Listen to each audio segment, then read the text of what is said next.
I think every person should work out, not even for their fitness, but just to demonstrate to themselves a lot of rules of the world that I think a lot of academics don't really think about. And it's really something you don't really think about because it's hard to measure, right? I can go to the gym and get 1% stronger like every 3 days. If you start out, you have like noob gains, in which case you're getting like 20% stronger every single time you go to the gym.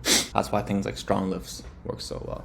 And so one thing I'm going to talk about is maybe just how to measure strength and also understanding that a lot of these things are pretty systematic. Whereas I can't really tell if I'm getting like 5% better at math or something like that. Another thing I really learned from working out is just understanding like where does judgment come from and how much of judgment is like fear of yourself almost. And then the last thing I'll say is, again, maybe something I talked about yesterday, which is around like transcending the medium. When I stopped lifting weights and everything became play, I stopped really thinking about going to the gym. Obviously, the first lesson you learn is that to get jacked, you just gotta go to the gym. Usually if you go to the gym for 10 years, you look like you go to the gym for 10 years. And to just add to that note as well, going to the gym the goal of going to the gym isn't to like necessarily look good. And so just because you don't look good doesn't mean you've failed.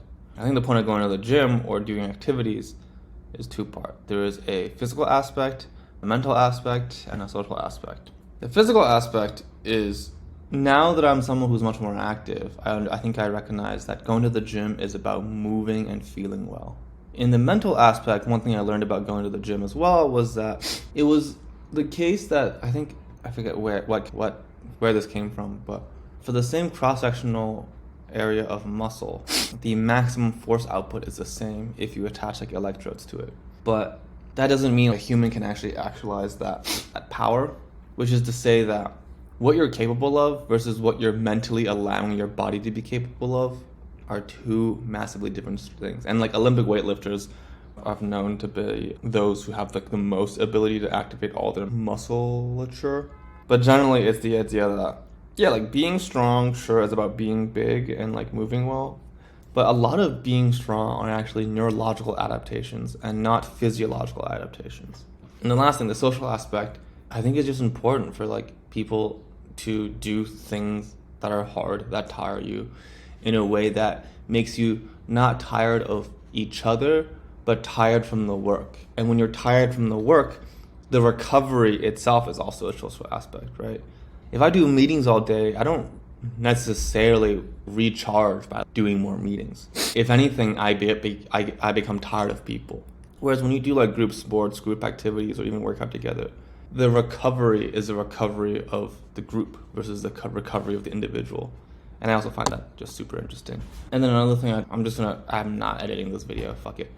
Another thing that also interests me was just around the idea that like when I first started out, like I would look at other people and I would like do all this like education of like what is the best form and like how do you do this and how do you do that. And it put me in a place where I constantly felt like I was being judged, because now that I know what good form is and now that I know that I can't do it, like everyone else at the gym is judging me, right? And I'll go into a gym and see like a skinny guy or like a fat guy do something. I'm just like, oh, they're doing it wrong. They're not, blah, blah, blah, blah, blah. And then I wouldn't want to go to the gym because like I don't want to be seen as like the weak guy, blah, blah, blah, blah, blah. And what happens is obviously you just suck it up, you go anyways. But what you realize is once you're actually in a position when you're good at like sports or good at, not like Olympic good, but just like happy with yourself. And maybe that's something you can talk about later. When I notice like the weak people come to the gym or like the fat guy come to the gym, I have never once judged them as now self-claimed like strong. Instead, I just think, oh shit, I've seen that guy come to the gym every time I've been going to the gym. Wow, like they're really going after, like they really want to accomplish their goals. And it's so dumb, but it's so much easier to go through life realizing that the people who are strong are probably proud of the work that you do versus just like judging the quality of the work that you're doing. Again, I've never been good at anything. I've come into a room and gone like, oh, that weak guy comes here every morning. It's not, holy shit, like they're getting after it too, man. They're trying as much hard as I can, and like they have potential and they're gonna do it because they believe in themselves. And even if they don't, I can't tell because they're showing up still. Anyways, that's just also something I really like thinking about. Okay, so what did we talk about? We talked about consistency, we talked about like physical adaptation, neurological adaptation, the social aspect. Oh yeah, the last one is and being judged and whatnot. The last one is play. I think when you start out, at least for me, I was someone who was with 125, 130 pounds when I was like 21, 22. Really skinny guy. And so I always thought, okay, like being strong is about going to the gym and lifting these weights. But it's not really that addictive.